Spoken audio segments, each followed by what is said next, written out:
तो क्या हाल चाल है मेरे प्यारे बच्चों। उम्मीद करते हैं अच्छे से होंगे। तो आज आपका एग्ज़ाम ख़त्म हो गया। कैसा फीलिंग है ज़रूर बताइएगा कि एग्ज़ाम ख़त्म होने के बाद पूरा टेंशन फ्री, कि अभी भी कुछ टेंशन है आगे का, अभी भी कुछ टेंशन है आगे का।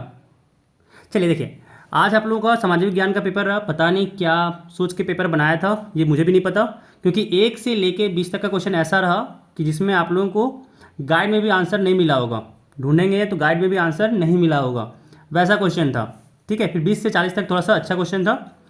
कोई नहीं, चलिए मिलाते हैं क्वेश्चन कि कितना कितना मार्क्स आप लोग आया, जल्दी मिला के बताइएगा। ठीक है, कितना मार्क्स आप लोग का आया मिला के जरूर बताइएगा। देखिए, पहला क्वेश्चन था आपका कि जब लुई 16वां फ्रांस की राजगद्दी पर आसीन हुआ उस समय उसकी उम्र क्या थी। तो इसका हो जाएगा ऑप्शन नंबर ए 20 वर्ष। चलिए अगला सवाल देखिए। अगला सवाल यहाँ पे था कि लुई 16वां के शासनकाल में किस देश ने अमेरिका के 13वें उपनिवेशों को साझा शत्रु ब्रिटेन से आज़ाद कराने में सहायता की थी। तो दूसरा का आपका आंसर हो जाएगा सी नंबर फ्रांस। चलिए अगला सवाल देखिए। अगला सवाल कह रहा फ्रांस में अधिकांश लोगों के मुख्य खाद्य क्या थे जिसकी कीमत में तेज़ी से वृद्धि हुई। तो इसका आंसर हो जाएगा बी नंबर पाव रोटी। चलिए अगला सवाल देखिए। अगला सवाल देखिए, कह रहा तीसरे स्टेट के प्रतिनिधि अपने आप को संपूर्ण फ्रांसीसी राष्ट्र का क्या क्या मानते थे। तो चौथा हो जाएगा आपका डी नंबर प्रवक्ता। चलिए अगला सवाल देखिए। अगला सवाल कह रहा है कि रूसी साम्राज्य की लगभग कितनी प्रतिशत जनता आजीविका के लिए खेती पर ही निर्भर करती थी। तो इसका हो जाएगा सी नंबर 85%। 85%। चलिए अगला सवाल देखिए।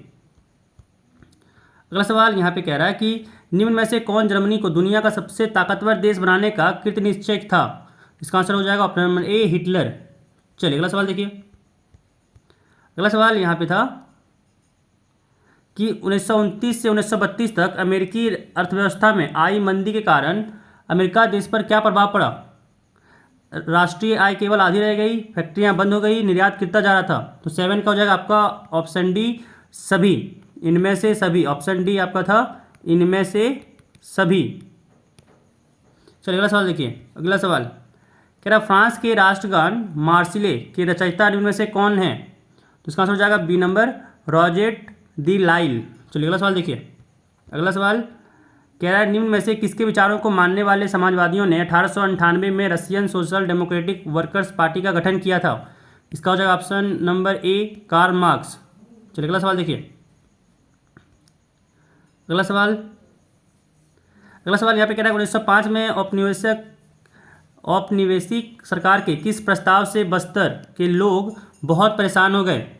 तो जंगल के 2/3 हिस्से को रक्षित करने में, घुमंतू खेती को रोकने, शिकार वन्य उत्पादों के संग्रह पर पाबंदी लगाने। तो 10 का आंसर हो जाएगा आपका ऑप्शन नंबर डी इनमें से सभी। चलिए अगला सवाल देखिए।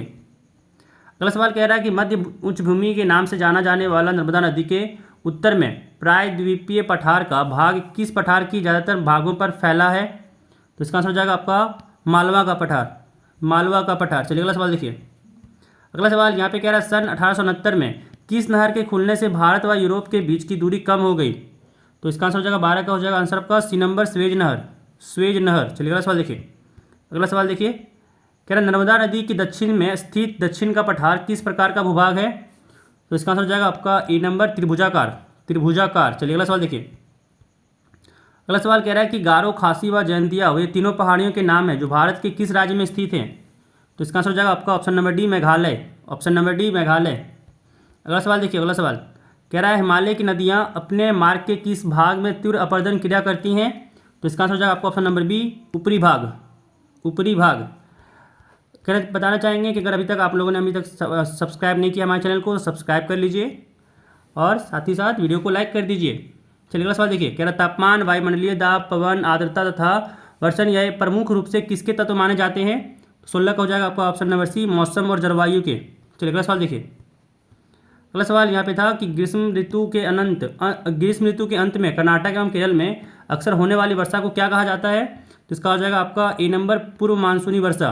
पूर्व मानसूनी वर्षा। अगला सवाल देखिए। अगला सवाल यहाँ पे कह रहा है कि भारत जैसे देश के लिए सिंचाई, नौ संचालन एवं जल विद्युत निर्माण में निम्न में से किसका महत्व बहुत ज़्यादा है। तो इसका आंसर हो जाएगा ए नंबर नदियों का। नदियों का महत्व बहुत ज़्यादा है। अगला सवाल देखिए। यहाँ पे कह रहा है कि खासी पहाड़ी के दक्षिणी श्रृंखलाओं में स्थित निम्न में से कौन विश्व में सबसे ज़्यादा औसत वर्षा प्राप्त करता है। तो इसका आंसर हो जाएगा ऑप्शन नंबर ए मासिन राम। मासिनराम। चलिए अगला सवाल देखिए। अगला सवाल यहाँ पे कह रहा है कि वर्ष 245 तक चीन को पीछे छोड़ते हुए विश्व के सबसे ज़्यादा आबादी वाला देश कौन बन सकता है? तो इसका आंसर हो जाएगा आपका option number D, Bharat. Bharat, ठीक है, भारत बन जाएगा। चलिए अगला सवाल देखिए। अगला सवाल कह रहा है यहाँ पे कि निम्नलिखित किस देश में सिर्फ शासक दल ही चुनाव लड़ सकता है? तो 21 का आपका आंसर हो जाएगा option number B, Mexico. Mexico. चलिए अगला सवाल देखिए। अगला सवाल यहाँ पे कह रहा है कि पाकिस्तान में लीगल फ्रेमवर्क ऑर्डर के अनुसार कौन राष्ट्रीय और प्रांतीय असेंबलियों को भंग कर सकता है? तो इसका आंसर हो जाएगा सी नंबर, राष्ट्रपति। चलिए अगला सवाल देखिए। अगला सवाल कह रहा है कि विश्व के किस देश में 1958 से 1961 के दौरान पड़ा अकाल विश्व इतिहास का अब तक का सबसे भयावह अकाल है? तो 23 का हो जाएगा आपका ऑप्शन नंबर सी, चीन। चलिए अगला सवाल देखिए। अगला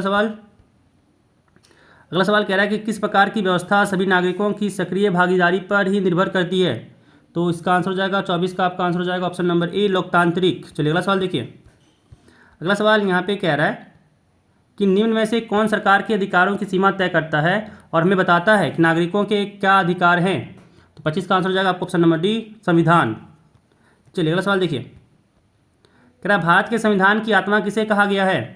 तो 26 का हो जाएगा आपका ऑप्शन नंबर बी, प्रस्तावना। चलिए अगला सवाल देखिए।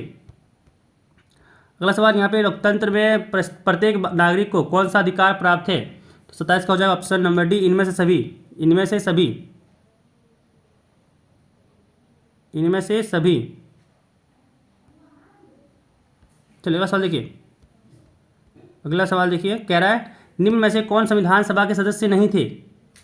तो इसका आंसर हो जाएगा Mahatma Gandhi, option number C, Mahatma Gandhi. चलिए अगला सवाल देखिए।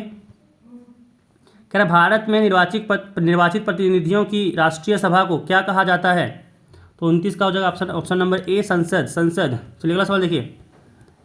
अगला सवाल कह रहा है यहाँ पे कि संसद का अधिकार निम्न में से क्या होता है? तो 30 का आपका हो जाएगा ऑप्शन नंबर डी, इनमें से सभी। अगला सवाल देखिए। अगला सवाल कह रहा है पालमपुर गांव में अधिकांश भूमि के स्वामी जो उच्च जाति के हैं वह कितने परिवार निवास करते हैं? तो उसका बार बार हम कह रहे थे भाई ये सवाल इंपॉर्टेंट है, हो जाएगा 80, ऑप्शन नंबर बी हो जाता। चलिए अगला सवाल देखिए। भारत के गाँव में उत्पादन की प्रमुख गतिविधि किसे माना जाता है? तो इसका आंसर हो जाएगा ऑप्शन नंबर ए, कृषि। चलिए अगला सवाल देखिए। अगला सवाल, ये सारे सवाल पढ़ाए गए हैं, ये सारे सवाल जो आया हुआ है अब मिल रहा है आपको, सारे सवाल पढ़ाए गए हैं। कह रहा वस्तुओं और सेवाओं के उत्पादन में भूमि के बाद दूसरी आवश्यकता किसे माना जाता है? तो इसका आंसर हो जाएगा आपका ऑप्शन नंबर सी, श्रम। चलिए अगला सवाल देखिए। अगला सवाल यहाँ पे कह रहा है कि जब औजारों, मशीनों और भवनों का उत्पादन में कई वर्षों तक प्रयोग होता है तो इन्हें किस प्रकार की पूंजी कहा जाता है? तो इसका आंसर हो जाएगा अस्थायी पूंजी। चलिए अगला सवाल देखिए। कह रहा है पालमपुर गांव के किसान पशुओं के चारे के प्रयोग के लिए किस मौसम में ज्वार और बाजरा का उत्पादन करते थे? तो 35 का हो जाएगा ऑप्शन नंबर ए, वर्षा ऋतु। चलिए अगला सवाल देखिए। अगला सवाल कह रहा है यहाँ पे कि मानव संसाधन में शिक्षा और चिकित्सा सेवा के द्वारा निवेश में भविष्य में किस प्रकार का प्रतिफल प्राप्त हो सकता है? 36 का हो जाएगा ऑप्शन नंबर बी, उच्च। चलिए अगला सवाल देखिए। अगला सवाल यहाँ पे कह रहा है कि शिक्षित माँ बाप अपने बच्चों की शिक्षा पर अधिक निवेश करते हैं क्योंकि उन्हें स्वयं भी निम्न में से किसके महत्व को अनुभव किया होगा? तो 37 का हो जाएगा ऑप्शन नंबर ए, शिक्षा का। चलिए अगला सवाल देखिए। अगला सवाल कह रहा है भारत में लगभग 26 करोड़ की जनसंख्या निर्धन है, कुपोषण के शिकार हैं, निरक्षर हैं। तो यह जाएगा ऑप्शन नंबर डी, इनमें से सभी। चलिए अगला सवाल देखिए। अगला सवाल यहाँ पे कह रहा है भारत की सबसे कठिन सामाजिक आर्थिक समस्या क्या है? तो इसका आंसर हो जाएगा ऑप्शन नंबर डी, निर्धनता। तो कहना चाहेंगे बच्चों कि अगर अभी तक आप लोगों ने सब्सक्राइब नहीं किया चैनल को सब्सक्राइब कर लीजिए, क्योंकि यहाँ पे हम लोग 8 से लेकर 12 तक का तैयारी एग्ज़ाम का अच्छे से कराया जाता है चैनल पर। तो अगर अभी तक आप लोगों ने सब्सक्राइब नहीं किया चैनल को तो उम्मीद करेंगे कि आप लोग सब्सक्राइब कर लीजिएगा। चलिए आखिरी सवाल देखिए। आखिरी सवाल कह रहा है निम्नलिखित में से कौन से कारक जनसंख्या की गुणवत्ता को बढ़ाते हैं? साक्षरता दर, लोगों को स्वास्थ्य, कौशल निर्माण। इसका हो जाएगा ऑप्शन नंबर डी, इनमें से सभी।